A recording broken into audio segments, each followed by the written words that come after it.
हैं उनको रिड्यूस कर देता है। न्यूरोट्रांसमीटर्स का काम क्या है कि जैसे कि मैंने सोचा कि मुझे हाथ उठाना है, जब तक मैंने सोचा कि हाथ उठाना है उससे पहले हाथ उठ गया। मैंने सोचा कि हाथ नीचे करना है, उससे पहले हाथ नीचे चला गया। तो जो न्यूरोट्रांसमीटर्स हैं ये हमारे ब्रेन से निकलते हैं और हमारे शरीर के अलग अलग पार्ट्स तक संकेत को पहुंचाते हैं, तुरंत हम उस काम को करना शुरू कर देते हैं। तो न्यूरोट्रांसमीटर्स ही हमारी जो एक्टिविटीज हैं उसके लिए रिस्पॉन्सिबल हैं। तो अगर लेकिन अगर हम स्ट्रेस बहुत ज्यादा लेते हैं, तनाव बहुत ज्यादा लेते हैं, तो जो हमारे न्यूरोट्रांसमीटर्स हैं वो रिड्यूस होने शुरू हो जाते हैं। तो जो हमारा एक्शन है वो डिले होने शुरू हो जाते हैं। हमने सोचा, उसके कुछ देर बाद हम कुछ काम कर। तो ये भी हमारे मानसिक स्वास्थ्य से रिलेटेड है। तो आयुर्वेद क्या कहता है? आयुर्वेद यही कहता है कि जब हमारे शरीर के अंदर जो मेद शक्ति है वो कमजोर होनी शुरू हो जाती है, तो हमारी जो सोचने समझने की जो शक्ति है वो भी धीरे धीरे खराब होनी शुरू हो जाती है।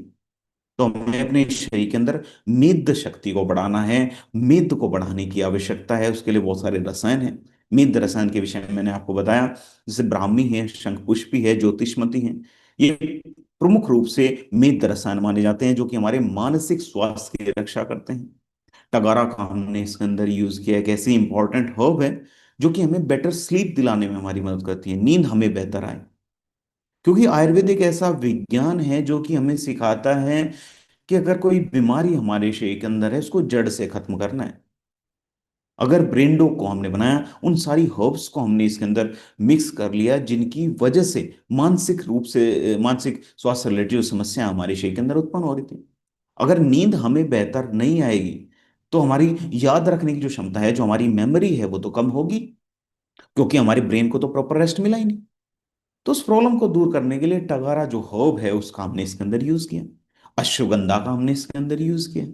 अश्वगंधा मैंने आपको बताया था कि हमारे शरीर के अंदर जो स्ट्रेस है उसको कंट्रोल करने में हमारी मदद करता है। स्ट्रेस की वजह से मैंने लास्ट स्लाइड में आपको बताया था, अगर हम बहुत ज्यादा स्ट्रेस लेंगे तो जो हमारे शरीर के न्यूरोट्रांसमीटर्स हैं वो रिड्यूस होने शुरू हो जाते हैं।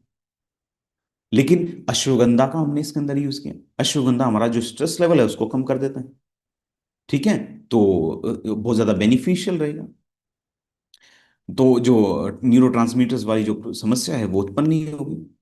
तो ब्रेन डॉग के विषय में साइंस क्या कहता है? साइंस कहता है कि जो ब्राह्मी का हमने इसके अंदर यूज किया है, ब्राह्मी को एक ऐसा प्रोडक्ट माना जाता है हमारे मेद रसायन, एक प्रमुख रूप से मेद रसायन के रूप में इसको जाना जाता है, जो कि हमारी लर्निंग कैपेसिटी को बढ़ाता है, हमारी सीखने की जो हमारी क्षमता है उसको बढ़ाता है, हमारी मेमोरी को बढ़ाता है, याद रखने की क्षमता को बढ़ाता है।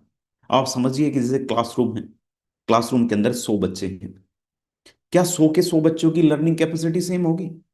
सीखने की क्षमता सेम होगी?